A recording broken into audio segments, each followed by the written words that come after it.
mandei. Tá, então vamos lá. Bom dia a todos.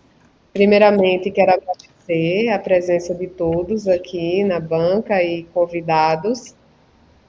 Hoje nós vamos ter a defesa da aluna Ianca da Silva. Agradecer a Ianca também aí pelo trabalho desenvolvido, né, em parceria comigo, né, orientando. Ianca, você tem meia hora, em torno de meia hora, para fazer a sua apresentação. Após a sua apresentação, nós vamos abrir para a banca fazer os comentários. Em seguida, a gente abre para o público fazer os comentários. E após isso, a banca vai deliberar pela aprovação ou não aprovação do seu trabalho, tá bom? Ok, A maravilha. aprovação do seu trabalho. Muito obrigada, Fabiane, pela introdução. Aproveito para agradecer também à banca e os convidados que aqui estão presenciando a minha apresentação de pesquisa intitulada Avaliação de Métodos de Aprendizagem Métrica Profunda para o Diagnóstico de Leishmaniose Visceral. É um trabalho orientado pela professora Fabiane e tem como fundamento que a leishmaniose visceral ela é uma doença da forma mais grave da leishmaniose e acomete diversos órgãos internos e é causado pela picada do mosquito palha infectado com o gene de parasitas Leishmania. A maioria dos casos reportados à OMS são em países do leste africano, Brasil e a Índia. E dentre esses países é mais comum entre a população mais vulnerável com pouco ou nenhum acesso à assistência médica. Ou seja, mais de 1 bilhão de pessoas vivem em uma área endêmica da doença que, se não for corretamente identificada e tratada, é fatal em mais de 95% dos casos. E como é feita essa identificação? Bom, de acordo com a literatura, o exame parasitológico ele é o padrão ouro para diagnosticar leishmaniose visceral. É um procedimento relativamente simples que envolve a direta observação de tecidos como o baço ou a medula óssea para procurar as formas amastigotas dos parasitas. E é também economicamente mais viável do que procedimentos que envolvem análise de DNA, já que precisam de equipamentos mais sofisticados. Mas há um porém, como vocês estão vendo pela imagem, essas amastigotas elas são muito pequenas e compartilham um espaço com diversos outros componentes celulares que inclusive podem se parecer muito com esses parasitas. Então, para corretamente identificar se um paciente está ou não com essa doença, é necessário que o profissional seja experiente e ainda assim ele vai estar sujeito a fatores humanos, como por exemplo o cansaço. Imagina você passar horas observando o microscópio, procurando objetos bem pequenininhos, que podem se parecer com outras coisas. Então, na melhor das hipóteses, esse profissional ele vai conseguir uma sensibilidade, que é a porcentagem de acerto, né, de classificação, de até 85%. Então, essa pesquisa ela nasce com o objetivo geral de implementar e avaliar os métodos de aprendizagem métrica profunda para auxiliar na classificação de imagens e consequente diagnóstico da leishmaniose visceral. Para atingir esse objetivo, nós propomos ainda acentuar as áreas de interesse e desenvolver uma análise baseada em fragmentos, ou PETs, que será outro termo que eu usarei no decorrer da apresentação. Propomos ainda comparar 4 funções de erro diferentes e apontar a mais eficaz em extrair as características dos parasitas.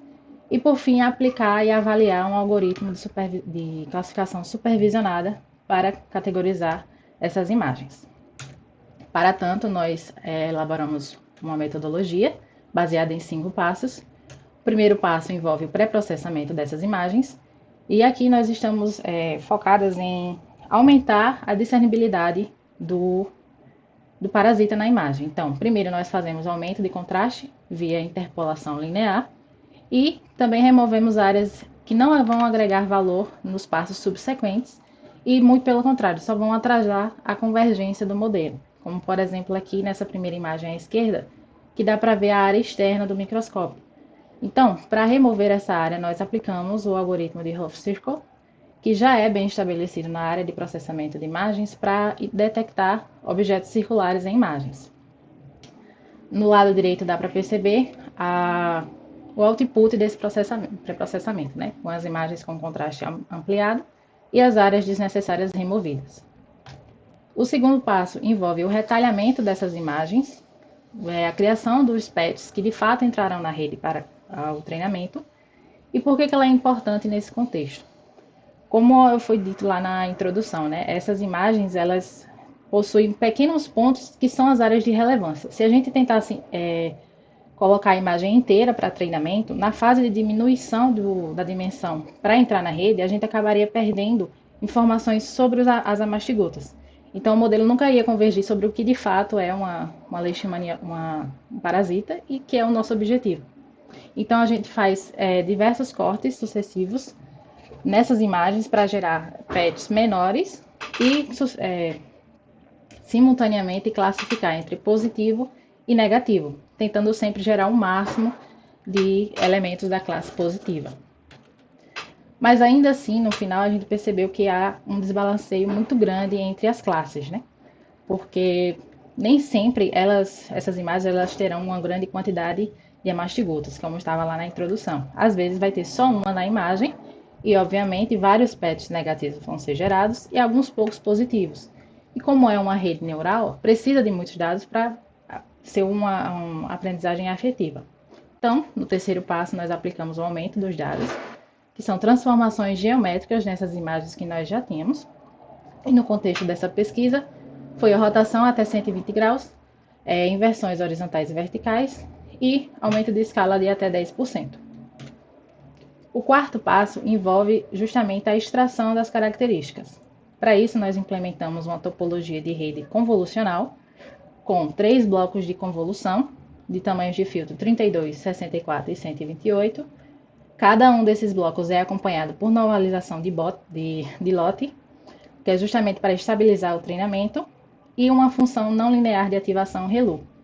Também temos 2 camadas de max pooling, para diminuir as dimensões de dados pela metade, e 2 camadas totalmente conectadas. Então, dado um patch RGB de tamanho 96 por 96, o vetor de características que vai ser expelido vai ser um vetor de tamanho 128.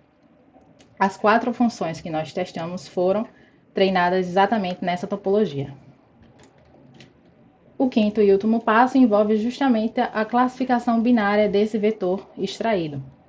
Nós optamos por utilizar a SVM, né, o classificador, e é altamente sensível à escala dos dados. Então, antes, nós fizemos a redução da dimensão dos dados com PCA e padronizamos os valores para terem média 0 e desvio padrão 1. Então, só então pedimos para o SVM fazer a classificação. Foi com essa metodologia que nós conseguimos os seguintes resultados. Utilizamos 65.000 imagens para treinamento, validação e teste.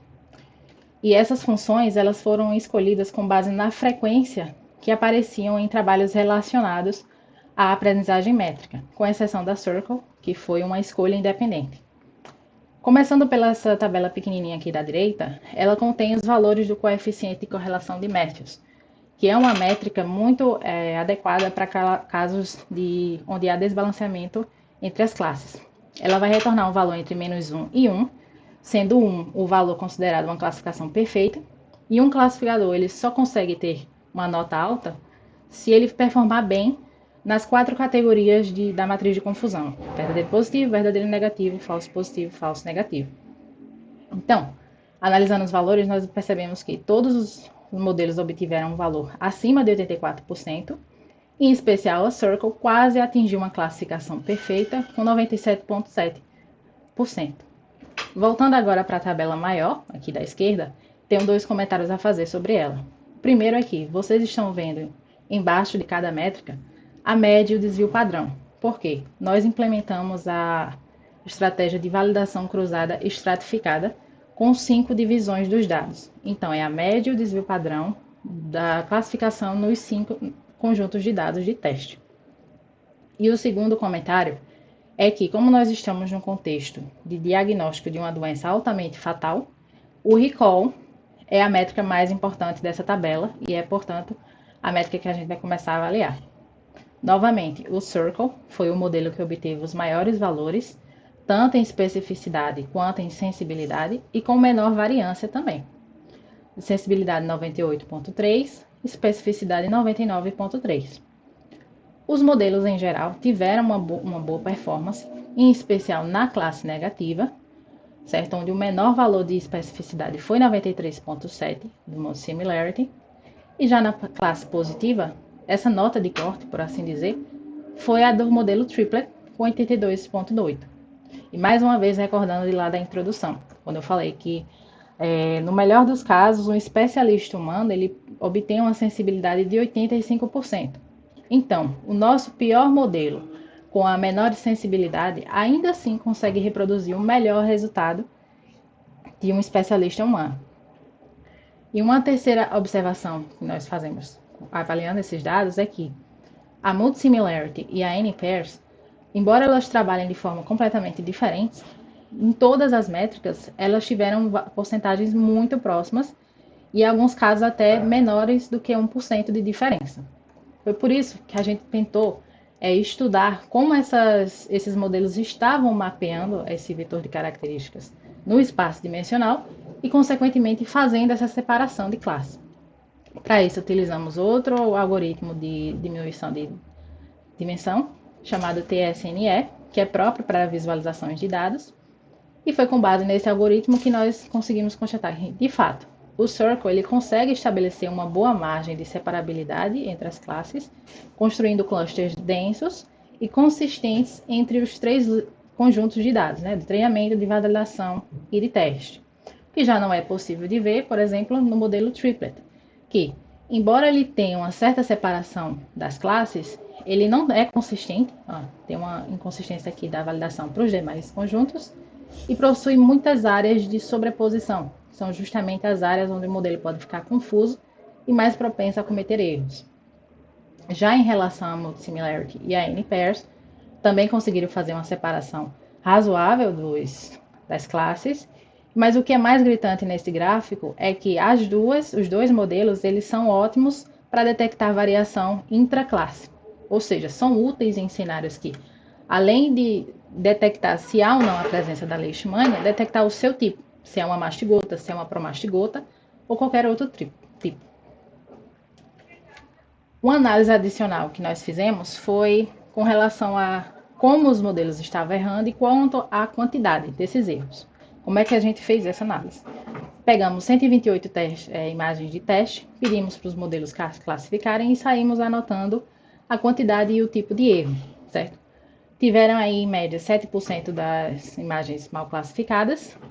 O Circle não errou nenhuma das 128 imagens, por isso que não há uma quarta linha de imagens. E vocês estão vendo as imagens proporcionais ao tipo de erro de cada modelo. Como assim?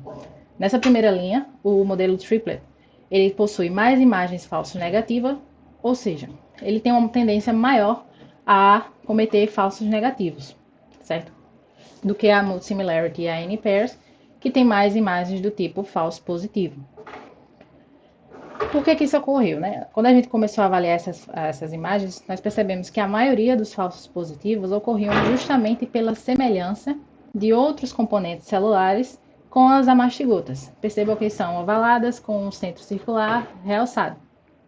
E já nos casos de falso negativo, a maioria foi porque a leishmania estava sobreposta por outro tipo por outra célula, outro componente celular, e esse tipo de contexto não estava muito frequente durante o treinamento. Então, algum modelo, principalmente o triplet, ele teve dificuldade em identificar uma leishmania quando estava sobreposta. Por último, uma comparação com outros trabalhos do estado da arte.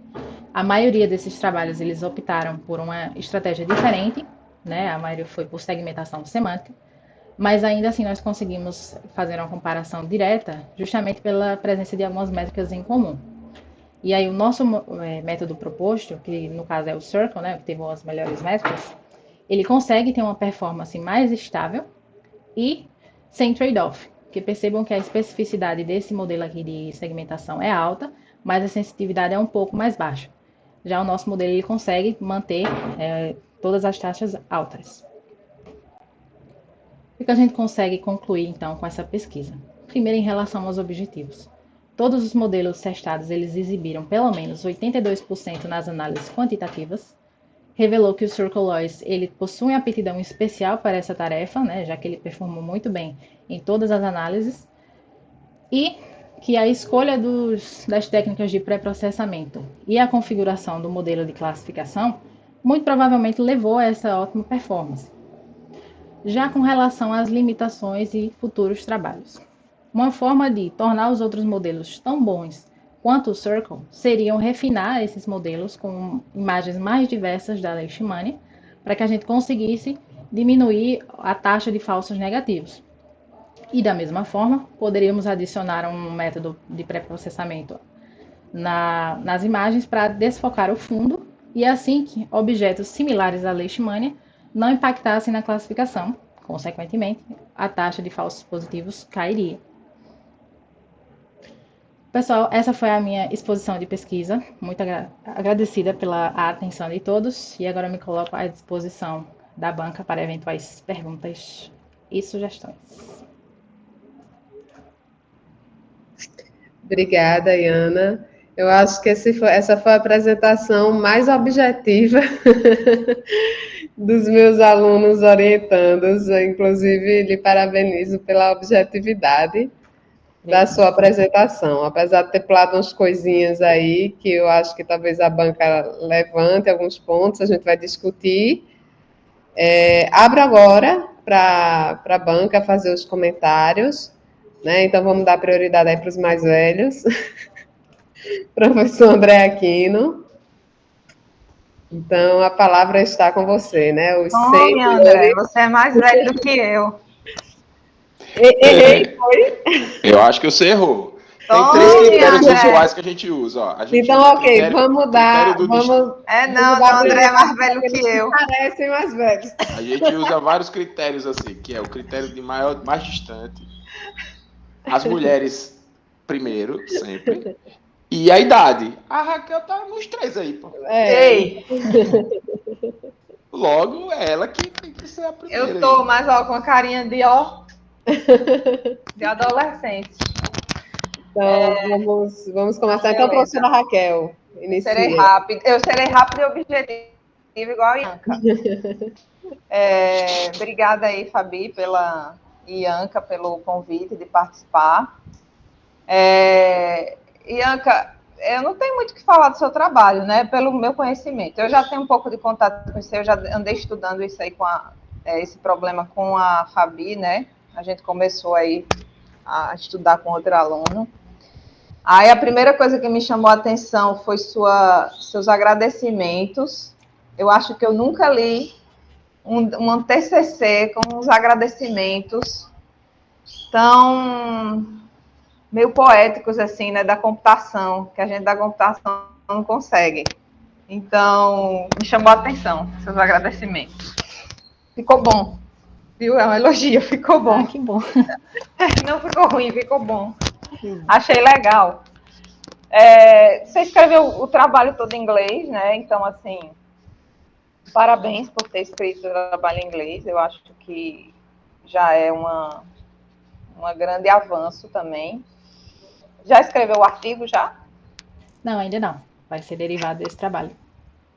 Então, assim, eu acho que vale a pena você escrever o trabalho como artigo.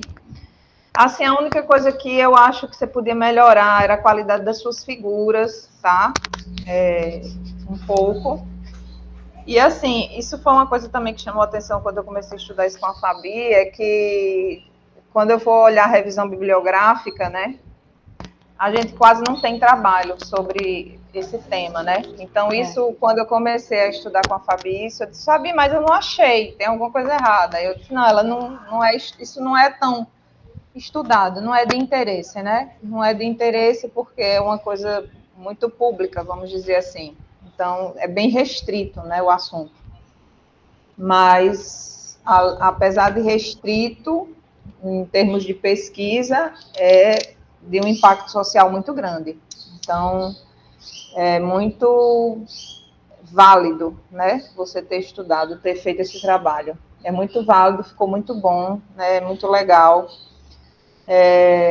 Eu acho que vale a pena destacar um pouco isso também.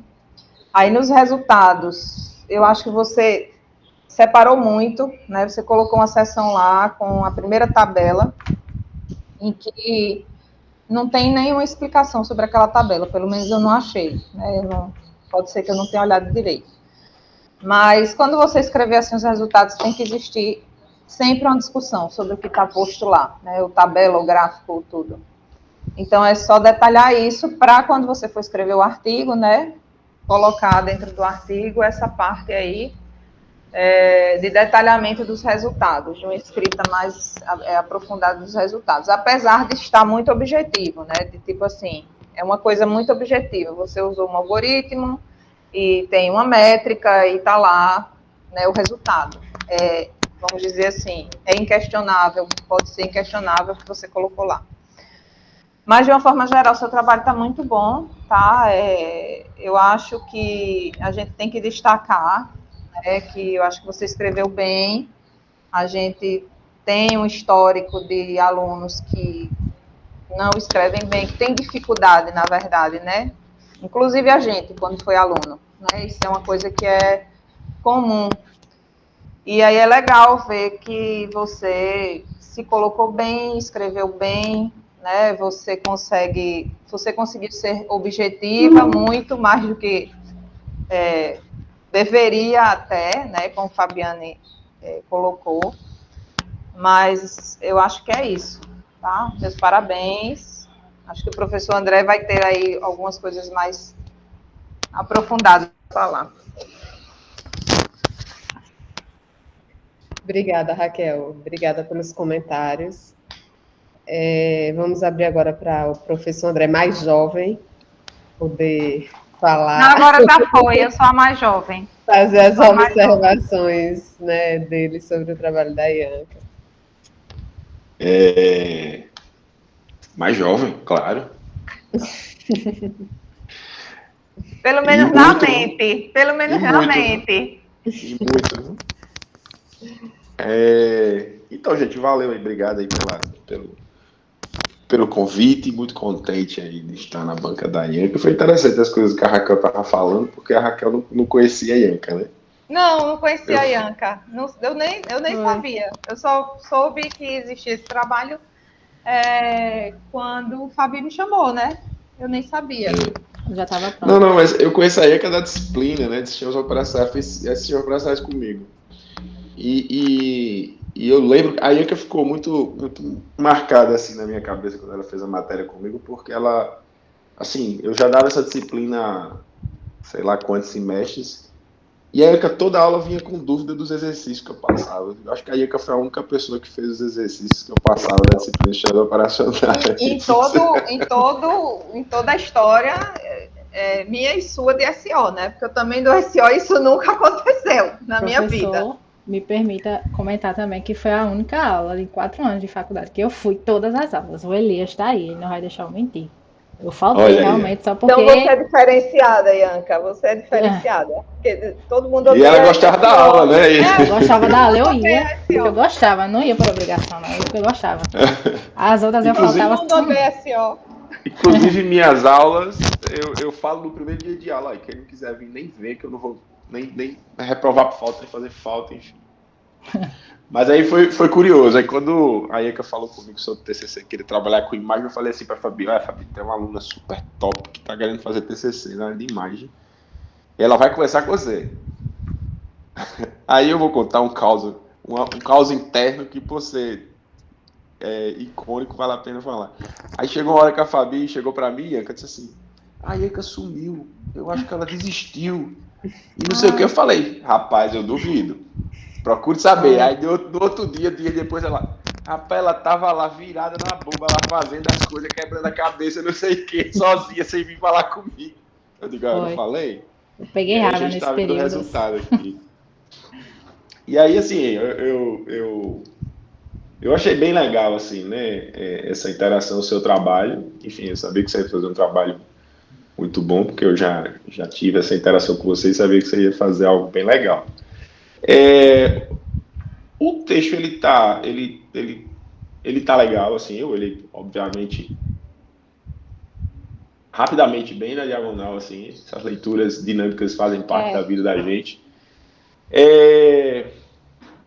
Mas a apresentação, assim, pelo tipo de apresentação, foi uma apresentação ótima, objetiva, rápida, pra gente que quanto mais rápido for melhor, quanto mais objetivo for melhor, mas eu acho que você precisa usar as apresentações a seu favor. Aí eu vou falar mais de forma ampla sobre outros aspectos aí.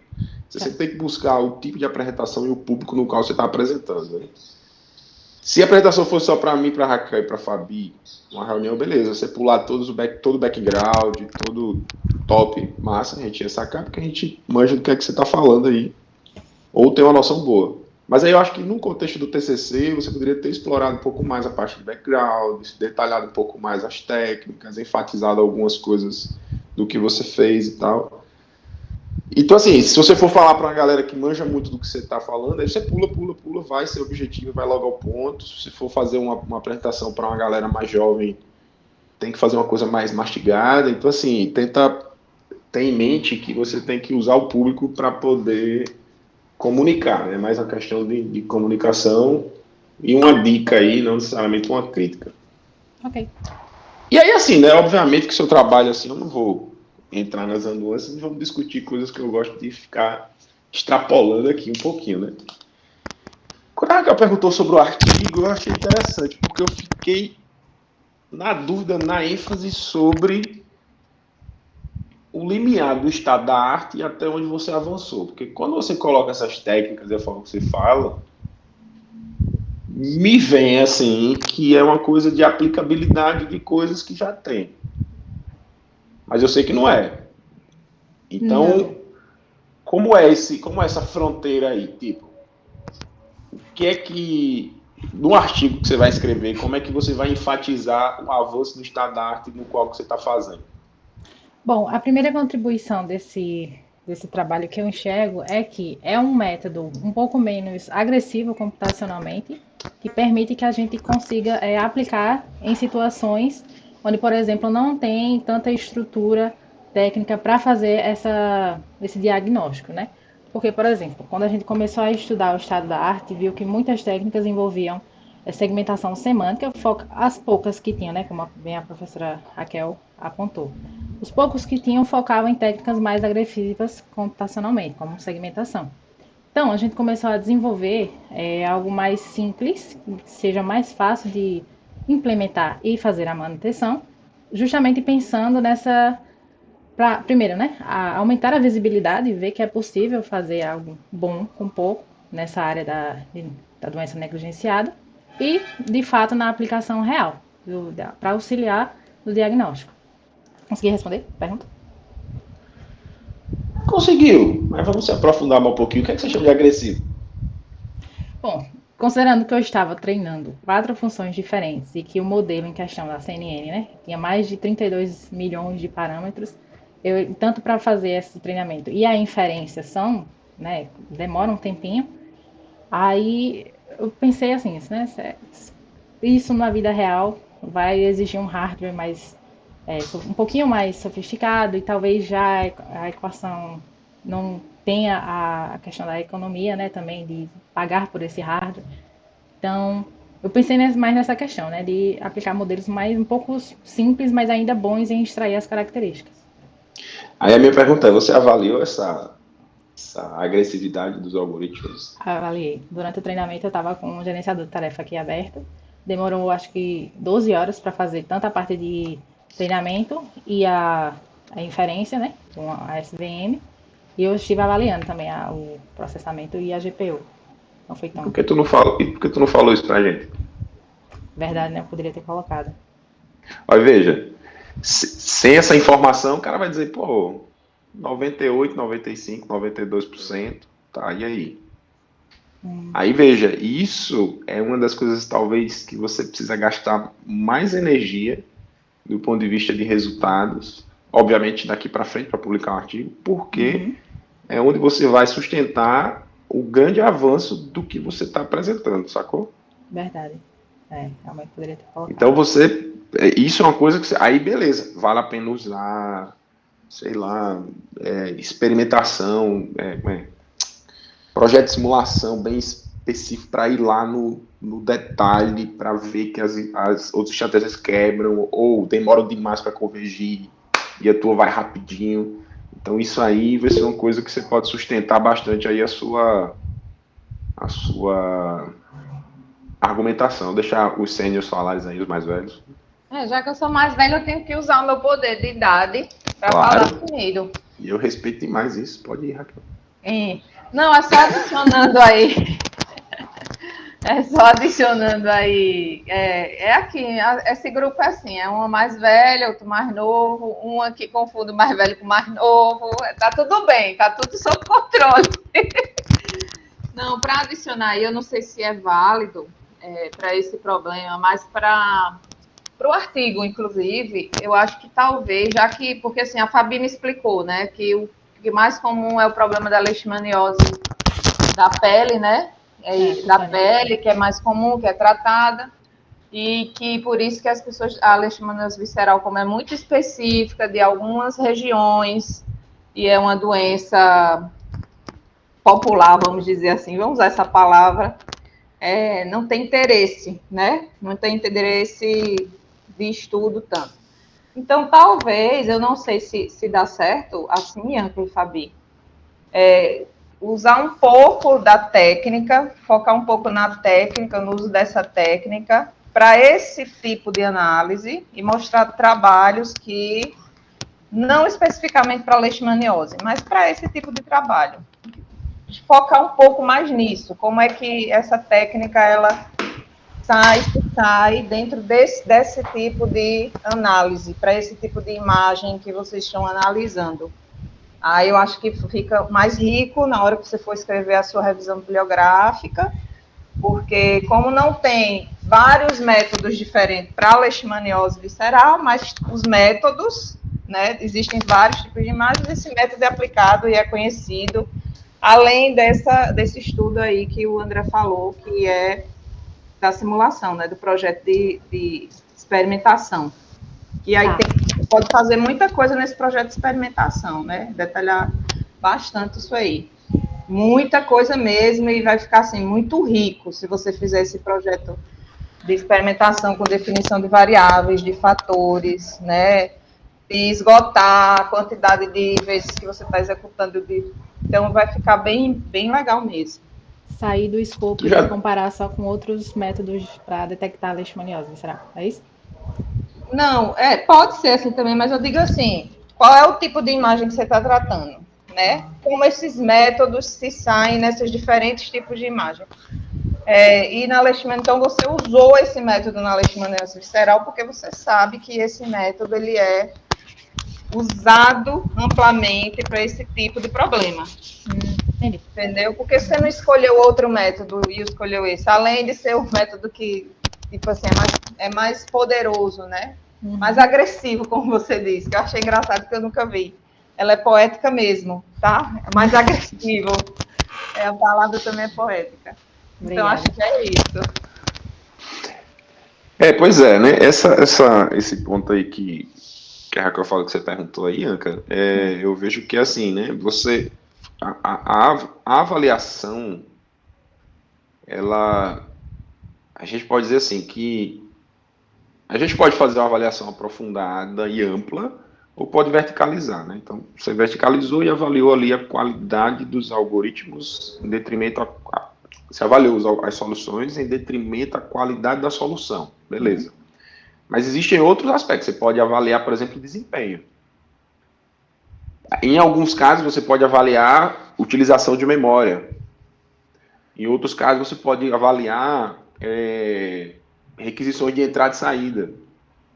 Porque aí você pode especificar sistemas computacionais que podem ser adequados a isso. Eu estou extrapolando questões de experimentação que, obviamente, não tem nada a ver com esse teu trabalho. Mas, especificamente para esse, você chega lá, obviamente, que você tem que fazer a avaliação da qualidade da solução e dizer, beleza, o meu algoritmo ele é melhor.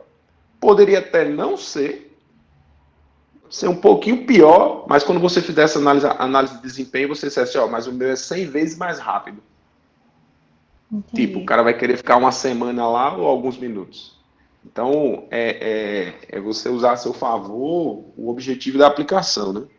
Aí eu acho que vale a pena pensar nisso aí, e isso aí ajuda bastante.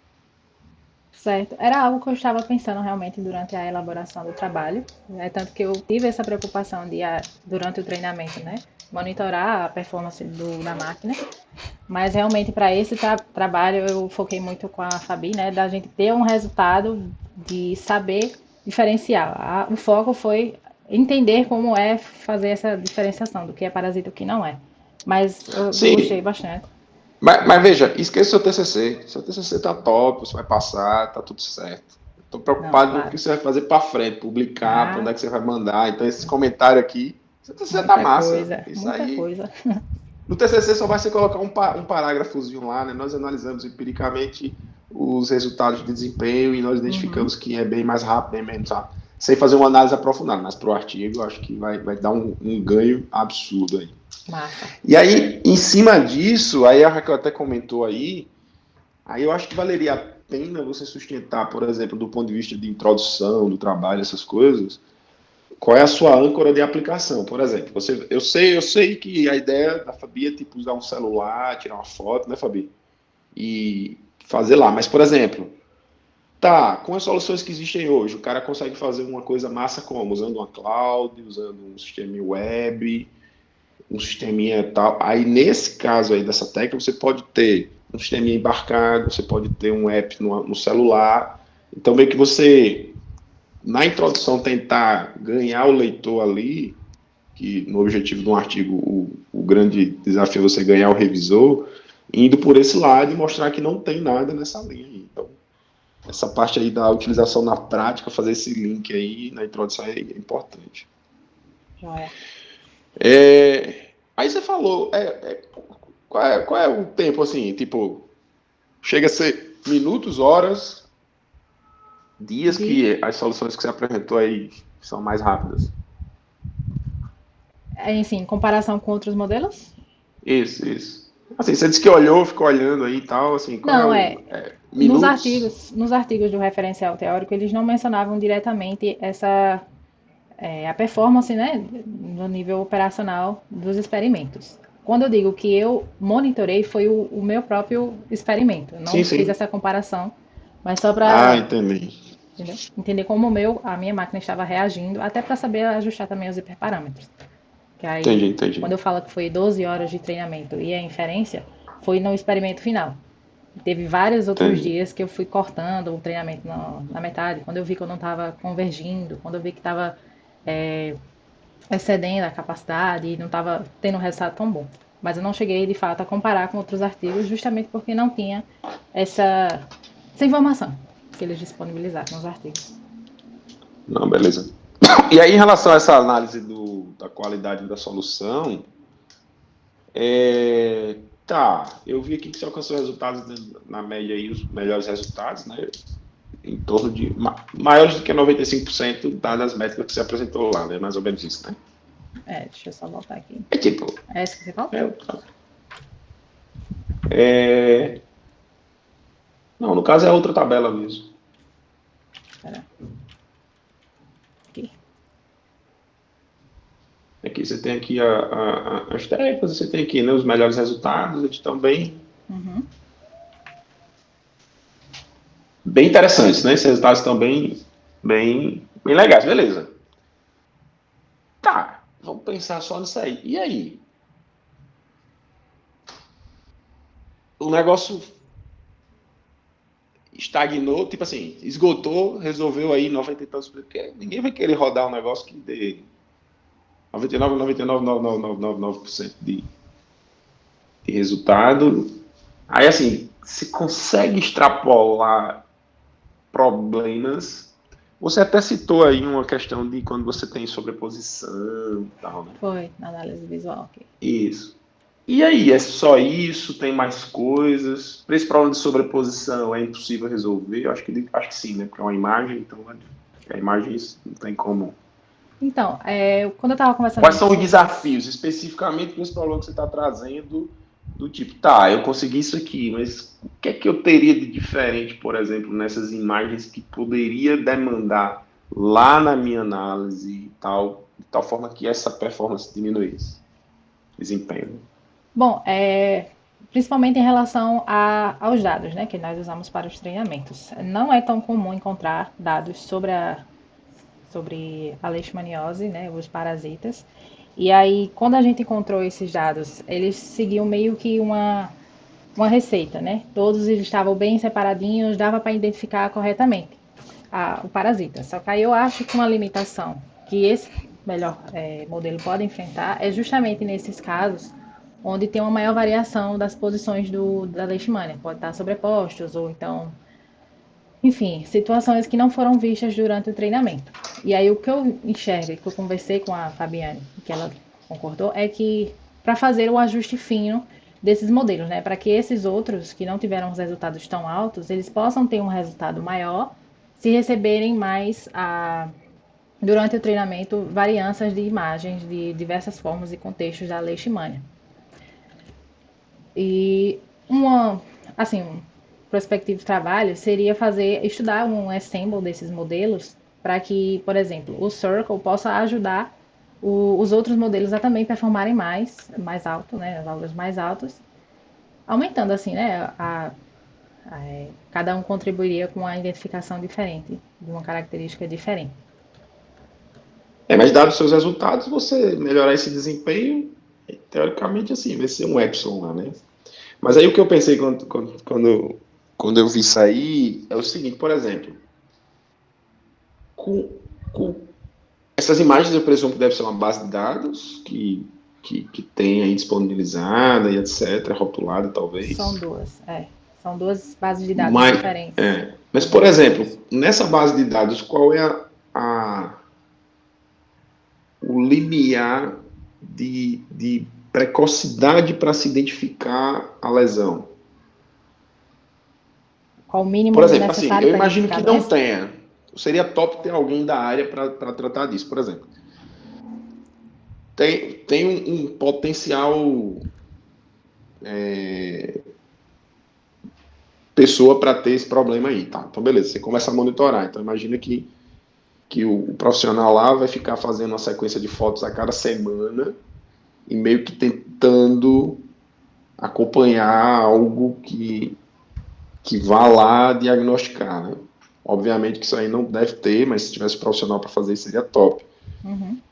Para identificar lesões que estão assim no iniciozinho, né? Não sei se eu me deixei, se eu fui claro. André, posso responder isso a você? Pode, mas deixa eu fazer logo a outra consideração, porque aí já responde junto. Tá. Que é esse lance da precocidade, e a outra coisa que eu pensei era na qualidade da imagem, no caso da qualidade da foto. Uhum. Eu acho que essa foto deve ser uma foto com aquela lupazinha que o cara vai lá e tira a foto da lupa, etc.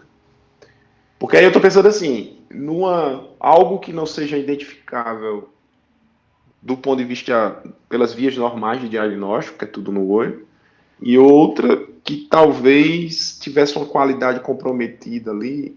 Então imagina assim, você tem a imagem, meio que você dá uma perturbada nessa imagem, e como que essas técnicas iam responder. O que eu estou falando aqui seriam cenários onde eventualmente essa acurácia super top aí poderia ir diminuindo e comprometer-se ainda mais outras técnicas ou aparecessem demandas que vocês pudessem explorar outras coisas para detectar aí a coisa da imagem. Fala, Fabi. Era essa aí o completo. Tá.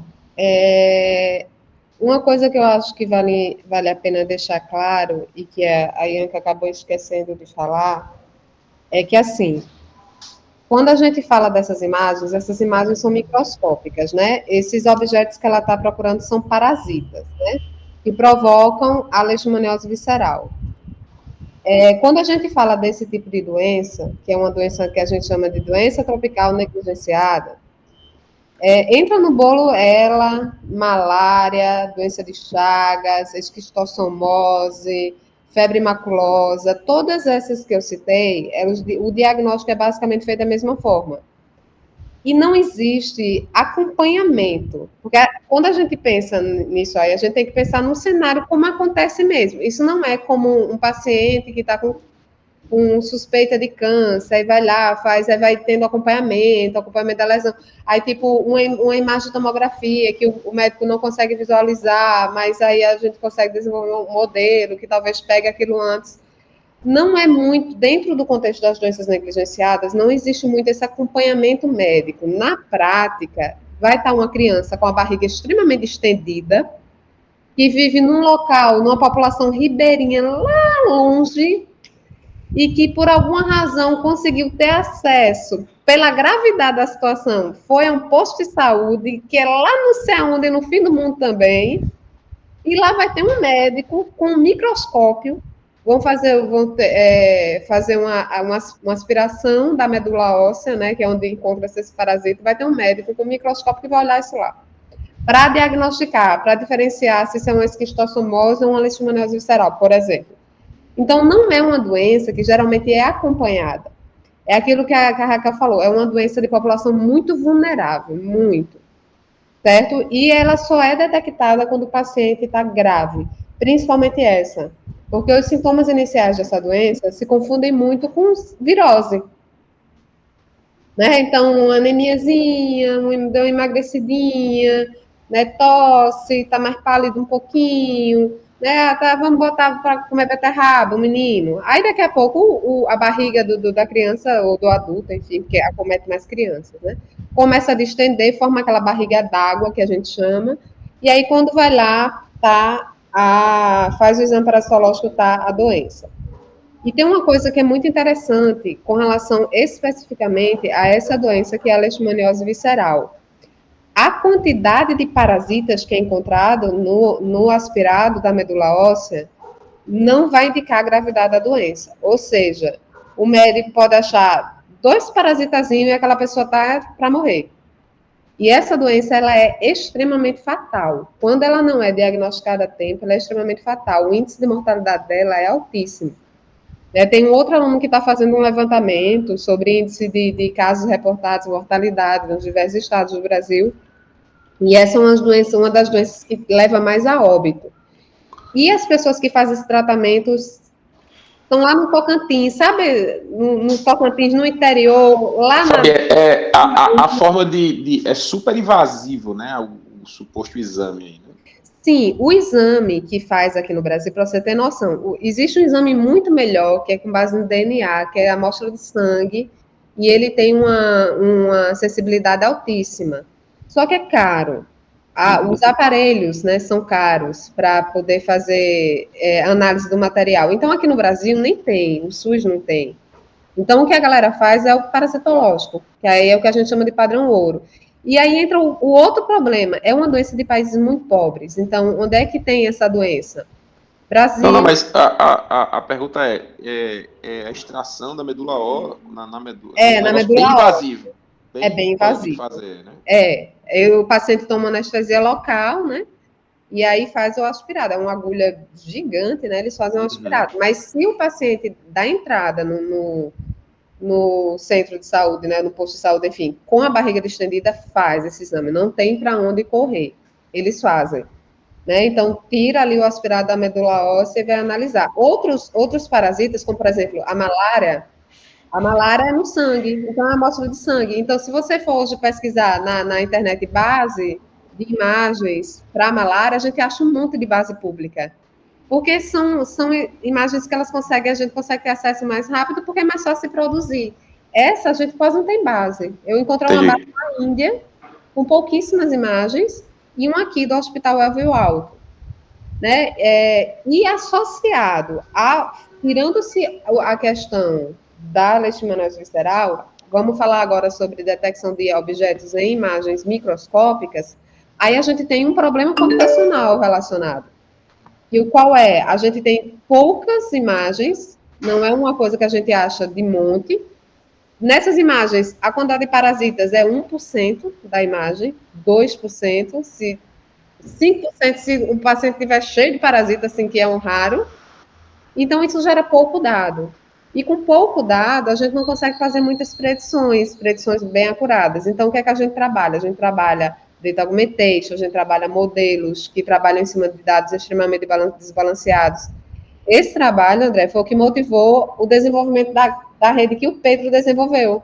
Uhum. Ele não conseguiu resolver esse problema na época, de jeito nenhum. Aí ele começou a desenvolver uma rede para tentar resolver esse problema. A rede teve um desempenho ótimo para detecção de malware e outros problemas desbalanceados, mas aqui não conseguiu desenvolver, ainda rodar bem. Então, a Ianca, ela pegou essa outra coisa que eu acho que ela poderia ter falado melhor, é que essas redes que ela usou foram redes apropriadas para esse tipo de problema, que são as Deep Metric Learning, né?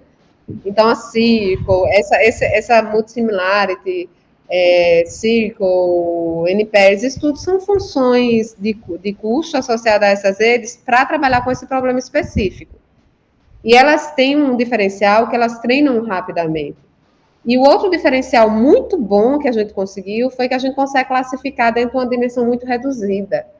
E para quem está lá no Piauí, no meio da floresta amazônica, precisando fazer esse diagnóstico, você ter isso, conseguir fazer essa classificação usando poucas features, né, fazendo essa redução e tendo uma sensibilidade maior do que a sensibilidade do estado da arte e maior do que a sensibilidade relacionada ao diagnóstico humano, foi muito bom. E é isso que eu quero explorar no trabalho, porque teve outros alunos que testaram outros modelos mais custosos também. O trabalho da Ianca é só parte de um trabalho que já vem sendo desenvolvido há um tempo. Falei demais, mas Conseguiu explicar o que eu estava falando sobre a eficiência computacional, né? Justamente essa parte de usar modelos. Essa parte aí, Fabi, da extração, assim, eu acho que essa historinha aí inicial de, de identificar, de não poder identificar precocemente e tal, obviamente tem que estar numa motivação aí interessante. Agora, ainda assim, eu acho que poderia, talvez, quando você falou lá na extrapolação dos dados, para poder balancear a base de dados, essas coisas, talvez pudesse, uma avaliação interessante seria precarizar essa questão da extrapolação dos dados e tal, e analisar a sensibilidade dos algoritmos nesse sentido aí. Porque assim, o que eu estou querendo pontuar aqui especificamente o negócio que você tem mais de 95% aí de precisão, acurácia, acabou, o problema resolveu, será? Aí vamos ver, vamos começar a mexer um pouquinho aqui, piorando a solução, né? Em geral, né, a gente quando trabalha com experimentação, a gente faz, pelo menos das coisas que eu faço, que é sinal, processamento de sinal. A gente taca ruído lá. Taca diferente tipo de ruído, ver o que acontece, ver se é robusto, que é uma coisa interessante, por exemplo, essas soluções são robustas, quando você vai variar um pouco a qualidade da imagem, ela mantém, tipo, você diz que tem num lugar aí remoto, distante, tá, será que a foto lá consegue ser 100% sempre? Coisas que podem dar indícios de que, para além do cenário padrão e ideal, o que vocês estão apresentando, ainda assim é melhor do que os outros, ou pode ser bem melhor, ou pode até piorar, né? Então, reportar isso também é importante. Isso, Eu é acho que isso uma aí ideia. essa discussão é legal. Eu E acho, aí, Ianca, pegando. que você pode dar uma pesquisada sobre degradações comuns em imagem microscópica para a gente simular e fazer isso que o André está pedindo. Eu achei muito interessante. Uma das ideias de mestrado que eu tinha também era utilizar esse trabalho para estudar ataques adversariais, né? Que é a adição de ruídos brancos. Acho que o professor falou agora, veio um gatilho na cabeça, mas eu acho que seria interessante estudar esses ataques adversariais aplicados a imagens médicas e utilizar esse trabalho justamente, fazer essa contestação de eficiência, né, do Circle, justamente vendo os casos onde poderiam ser errados. Mas é interessante a sugestão, eu gostei. Vai de encontro com Porque a assim, imagem. assim, coisas assim, né, ensinar, né? Quando a gente chega numa acurácia top, a gente fala lá, pô, resolveu o problema. Aí a gente precisa publicar um pouquinho mais. Aí a gente, não, agora vamos analisar a robustez das soluções e dos algoritmos. Aí a gente começa a atacar erro e problema lá nos sinais, nos dados de entrada, para ver se o algoritmo ainda se sustenta e tal. Então é só para dar ideias aí de experimentos que podem amplificar. e melhorar aí a ideia da solução, né? E aí, assim, uma coisa importante também, Fabi, são outras aplicações, né? Porque, assim, eu acho que se fizer uma engenharia reversa buscando trabalhos que utilizam as técnicas que foram apresentadas aqui, talvez você ache aplicações que podem ser potencialmente beneficiadas pela estratégia que vocês estão usando aqui. Sim, sim, essa estratégia ela foi inspirada justamente quando a gente começou a estudar o referencial teórico da detecção de parasitas como um todo. Então, como a professora Fabi ela falou, é muito mais comum encontrar trabalhos de malária, de Chagas, justamente porque tem esse disponibilização de dados. E aí, lá em um desses trabalhos, eles aplicavam a CNN para fazer essa extração de características, né? Se eu não me engano, era um trabalho que utilizava até celular para fazer esse processamento. Agora, isso aplicado em outros parasitas, né? Aí deu a Mas inspiração. deixa eu explicar, isso aí eu concordo 100% com o que você falou aí, mas eu estou falando outra coisa. Ah, Não é, eu perdão. estou falando das técnicas. Tipo assim, ao invés de você focar na aplicação, faz o seguinte, esquece a aplicação. Certo. Pega as técnicas que você bateu aqui do ponto de vista desse trabalho. Aí vai nas técnicas e fala assim, tá, quais são, onde é que eu encontro a aplicação dessas técnicas? Hum, Aí vamos supor que você ache lá, sei lá, aplicações em redes, em banco de dados. Óbvio que não, mas tipo assim, qualquer outra é, coisa aí, segurança, imagem, tratamento de imagem para segurança, Isso. Cenários informação. desbalanceados, eu acho que como um todo, a gente consegue analisar. Isso. E aí, talvez, quando começa a buscar pela engenharia reversa, porque você vai pelas técnicas, né? Aí você pode ter várias aplicações que você pode chegar e dizer assim, eita, pô, isso aqui é interessante se aplicar, isso aqui. Inclusive, isso aí é legal até, por exemplo, para colocar em trabalhos futuros e tal, para não demonstrar para o revisor que é um trabalho final. certo. Tipo, ó, bati tudo, resolvi tudo, aqui é o melhor do mundo, bala de prata e vamos embora. Bom, já falei da introdução aos trabalhos futuros, de um suposto artigo que vocês vão fazer aí eu acho que já foi suficiente, né? E aí, assim, parabéns demais aí, Anca, Fabi, top demais aí, sempre os trabalhos, e junção boa aí, Bianca e Obrigada. Fabi. Então é isso, pessoal. Alguém agradeço, André, pelas dicas. Não é um suposto artigo, ela assumiu o compromisso de escrever esse artigo em janeiro, e ela vai escrever, nós vamos submeter, até porque a Anca vai fazer mestrado, acho que isso vai ajudar muito ela, né? A fazer o mestrado que ela quer no exterior e tudo mais. Então vamos lá, vamos abrir aqui para o público, né? Estou vendo que tem muita aluno aqui. É um TCC animado esse. Então, se alguém quiser. Pop, Fabi e os alunos pop dela. As salas aqui são tudo cheias aí com os alunos da É Fabi. mesmo, a do Álvaro também estava bem cheinha, né? Vamos lá, alguém quer falar alguma coisa? Se alguém quiser, levanta a mãozinha, senão. Essa menina é meu orgulho, olha aí, Anca. Todo mundo orgulhoso de você. Então vamos lá, eu vou fechar aqui, né, com a minha última fala, falar um pouco sobre, sair um pouco agora do assunto mais técnico, falar um pouco sobre a Ianca em si, né? Ela é uma aluna que é muito dedicada, eu percebi isso né, no modus operandi dela trabalhar, muito responsável, procura entender bem o conteúdo que foi posto ali para ela estudar. Percebi que ela não é aquela pessoa que trabalha às cegas, ela vai tentando compreender as coisas, né? Então, toda vez que eu passava um artigo para ela, professora, eu tentei implementar esse artigo aqui, cheguei nessa parte aqui, fiquei meio confusa. Você vê que ela estava realmente tentando replicar aquele trabalho, tentando compreender para fazer as melhorias que ela pudesse fazer. E Então, isso, você achando que ela tinha sumido, né? e eu achando que ela... Desistido. Tava Isso é quebrando uma cabeça. coisa que é muito importante e rara nos alunos hoje, né? Que é esse cuidado com o conhecimento, em realmente aprender aquilo que você está fazendo, e não só fazer porque precisa cumprir uma meta, precisa terminar um TCC, precisa passar numa disciplina, e vai fazer de qualquer jeito sem entender nada. Então, já parabenizo a Ianca por isso, acredito que é uma característica que vai ajudar ela muito na carreira dela, principalmente na carreira acadêmica. Só lamento por ter conhecido a Ianca aos 45 do segundo tempo, né? Porque Ianca fez esse trabalho em tempo recorde.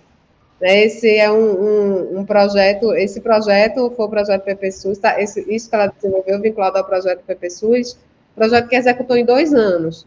E aí chegou ela ali no finalzinho, a gente com aquelas acurácias não muito bacanas, aí, ô Ianca, vamos fazer aqui um pré-processamento, vamos ver aqui o que é que a gente faz, e a Ianca conseguiu chegar ali no finalzinho e conseguir alavancar os resultados assim de uma forma bem significativa. Então, parabéns também por ter desenvolvido um trabalho de qualidade dentro de um tempo tão curto. Eu acho que esse TCC ela escreveu em 2 semanas, não 12 foi? dias. Foi, 12 dias. Então, foi muito bom, de fato, poder orientar você. Gostaria de ter sempre alunos assim, comprometidos, né, com o seu trabalho. E espero poder continuar aí acompanhando a sua carreira acadêmica, que eu tenho certeza que vai ser de muito sucesso. Tá Obrigada. bom? E vamos escrever o artigo em janeiro, senão tudo que eu estou falando aqui eu vou desfalar. Nada, vamos escrever vários. Não, pô, aproveita o embalo aí, diz que até dia 30 de dezembro o artigo tá pronto. Poxa, coitada, eu estou dando pelo menos um Natal e um Ano Novo para a menina. Rapaz, se depender, eu faço, viu? Era o que Dependendo. eu ia dizer, tu acha que ela vai ficar sem fazer nada? Eu já tô pensando aqui, o que é que eu vou fazer depois que acabar a TCC? Que isso aqui eu já tinha virado. Eu já Então, tava vamos, mini Artigo. pensando nisso. Meu Deus, vamos tem marcar uma jeito. reunião, terminou aqui a defesa, a gente já conversa sobre o artigo. Bora. Então, a gente vai, a Raquel e a André, vocês querem deliberar uma sala à parte ou vocês já vão dar Deliberar o quê? Se ela passou ou a não? Eu nota? acho que não é Precisa necessário, pensar. né? Vamos fazer uma reunião aqui e tal.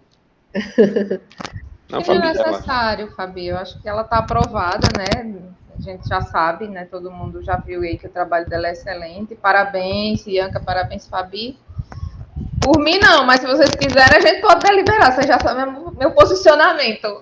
Então, tá. Então, André, Não, também, também. Para mim, só incluiria 2 parágrafozinhos aí, falando desse negócio do desempenho e trabalhos futuros. Tá tudo Sim, certo. pronto. Então, ela faz as correções, né, no texto escrito e a gente aprova a Ianca com nota 10. Sim, sim. Então, claro. Ianca, você está aprovada. Parabéns. E vamos falar sobre o seu artigo. Bora. A todo mundo que está aqui, agradeço a participação. A cerveja é a Ianca que vai pagar e hoje, depois, para todo mundo. É. Uhum. Agradeço a todos a participação e sigamos trabalhando, né, André? Exatamente. Temos um Estamos TCC. trabalhando. Eu gostaria de agradecer também a todos os professores que aqui estão presentes. A todos, eu dei uma lida, apesar de não conhecer a professora Raquel, mas eu dei uma lida nos trabalhos delas. Foi o suficiente para aumentar um pouquinho a pressão. Poxa, só o pessoal bom.